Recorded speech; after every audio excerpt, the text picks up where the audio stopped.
Hello बच्चों, मैं के मिश्रा आप लोगों का वशिष्ठ एकेडमी में स्वागत करता हूं। बच्चों, जो एक बोर्ड पेपर को ध्यान में रखते हुए मैथमेटिक्स की एक सीरीज वशिष्ठ एकेडमी द्वारा आपको बोर्ड पेपर में सुविधाजनक और अच्छे अंक प्राप्त करने की आशा के तहत चलाया जा रहा है। इसमें बच्चों कल हमने एक क्वेश्चन लगाया था इंटीग्रेशन का, 0 से पाई log 1 plus cos x dx का इंटीग्रेशन किया था। तो लास्ट में हमने एक 0 से pi by 2 log sin x dx मिला था, तो उसका मान डायरेक्ट रख दिया था। हाँ बच्चों, आज उसका मान कैसे ये होता है जो रखा गया, इसका एक्सप्लेनेशन आज हम करेंगे। लेकिन बच्चों आपको हम बता दें कि आगे जब आप एनडीए जेई ऐसे एग्जामों को देते हैं तो वहां पर ऐसे रिजल्ट आपको याद रखना होता है, और ये हमारे UP board, CBSE board, ICSE board में भी माना जाता है। इसको स्टेप शार्ट नहीं करते बल्कि पूरा नंबर दिया जाता है। तो आइए ध्यान देते हैं बच्चों, इस एक्सप्लेनेशन को समझेंगे। चलिए ध्यान देते हैं। माना ये जो हमको इंटीग्रल फंक्शन दिया है, हमने इसको आई लेट कर लिया, मान लिया कि आई के बराबर है। बच्चों इससे पहले वीडियो में भी मैंने एक बात आपको बताई थी कि कभी भी अगर लोअर लिमिट 0 दिखे तो 99% केसेज में किंग प्रॉपर्टी लगती है। आगे जो प्रॉपर्टी लग रही है कि नहीं लग रही है, कैसी प्रॉपर्टी लग रही है, वो बात की बात है, लेकिन 99% केसेज में पहली प्रॉपर्टी किंग प्रॉपर्टी लगेगी। चलिए बच्चों देखते हैं। तो किंग प्रॉपर्टी इस पर लगाते हैं।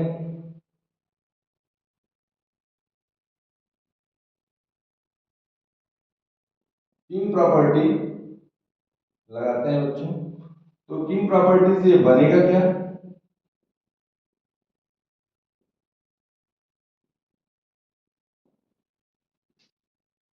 बच्चों यदि हम ट्रिग्नोमेट्री की आइडेंटिटीज प्रयोग करें तो sin pi by 2 minus x क्या होता है? cos x। अब इसको अगर हम लिखें 0 से pi by 2 log cos x, तो बच्चों इसको हम मान लें इक्वेशन नंबर सेकंड, और जो हमारा इंटीग्रल फंक्शन था इसको हम मान लें equation number first. Adding to equation first and second, समीकरण एक धन समीकरण दो करने पर, adding to equation first and second, we get LHS से ऐड होगा आरएचएस, आरएचएस से ऐड होगा। आरएचएस में इंटीग्रल फंक्शन की लिमिट सेम है, इसलिए हम एक ही इंटीग्रल सिंबल लगाएंगे, और log sin x plus log cos x dx add करेंगे। ठीक है, चलिए बच्चों आगे देखते हैं। अब हम कुछ ट्रिग्नोमेट्री और लॉगरिथम के फंक्शन का प्रयोग करेंगे। ध्यान दें, 2i 0 से पाई बाई 2, ये बन क्या जाएगा? log m plus log m। बच्चों ये होता क्या है? log m। ये बच्चों बन जाएगा log m। अब एक चीज देखें, किसी भी इक्वेशन में समान संख्या से भाग दे दिया जाए, अंश और हर दोनों में गुणा कर दिया जाए तो कोई अंतर नहीं आता।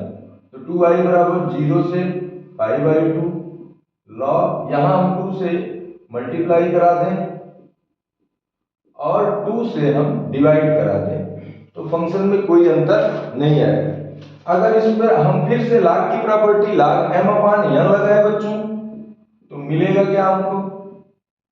0 से pi by 2 log 2 sin x cos x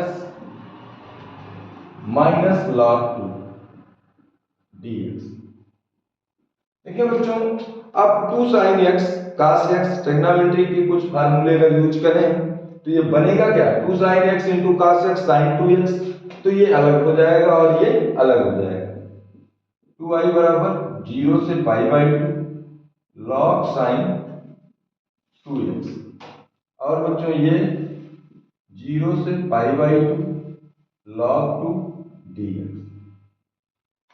अब ये एक सिंपल फंक्शन है, इसका साधारणता इंटीग्रेशन हो जाएगा, लेकिन इसमें अब हम फिर इंटीग्रल प्रॉपर्टी लगाएंगे।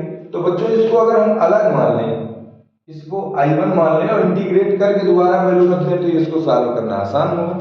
नहीं, डायरेक्ट भी लगा सकते हैं। चलिए देखिए,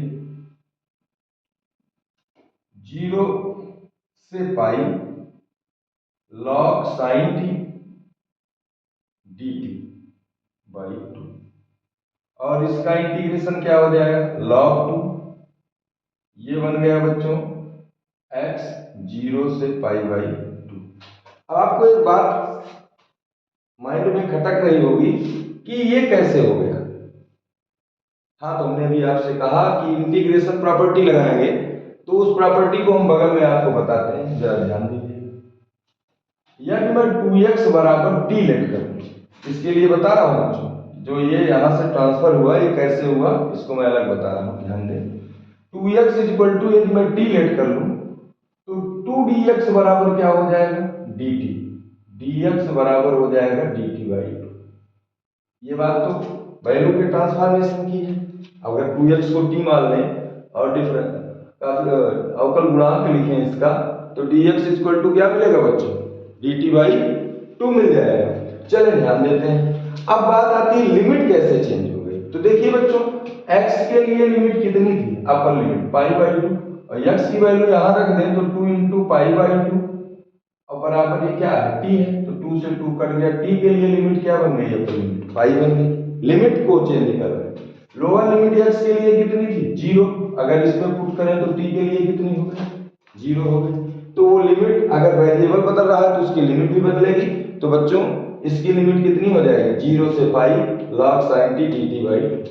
चलिए देखें, अब इसका इंटीग्रेशन आगे करेंगे बच्चों। तो देखिए 1/2 तो बाहर आ जाएगा, अब एक प्रॉपर्टी और लगाते हैं इंटीग्रल।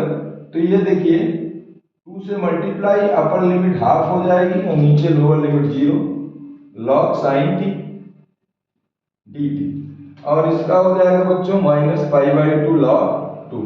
लिमिट कैसे रखते हैं, upper limit minus lower limit. चले बच्चों आगे देखिए, यहीं पर एक प्रॉपर्टी और इंटीग्रल की लगा दें कि वेरिएबल चेंज करने पर कोई दिक्कत नहीं आता। तो 2 से 2 कट गया, ये इसका मान क्या हो जाएगा, i हो जाएगा बच्चों, ये माइनस पाई बाई 2 log 2 हो जाएगा।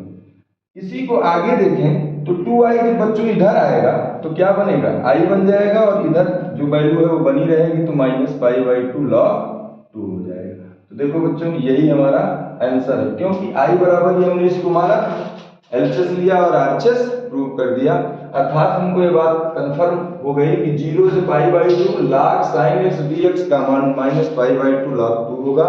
बच्चों एज ए फार्मूला इसको यूज करिए, नहीं तो देखें आप वो सवाल अपने आप में खुद ही एक लॉन्ग क्वेश्चन है, उसके साथ ही एक लॉन्ग जुड़ जाएगा, बहुत बड़ा क्वेश्चन हो जाएगा। इसलिए ऐसे रिजल्ट को आप बोर्ड पेपर में तैयार करके ही जाएं, इससे आपको बहुत लाभ होगा। धन्यवाद बच्चों। नेक्स्ट वीडियो में आपको कुछ ऐसे ही चुनिंदे क्वेश्चन और करवाए जाएंगे। Very much.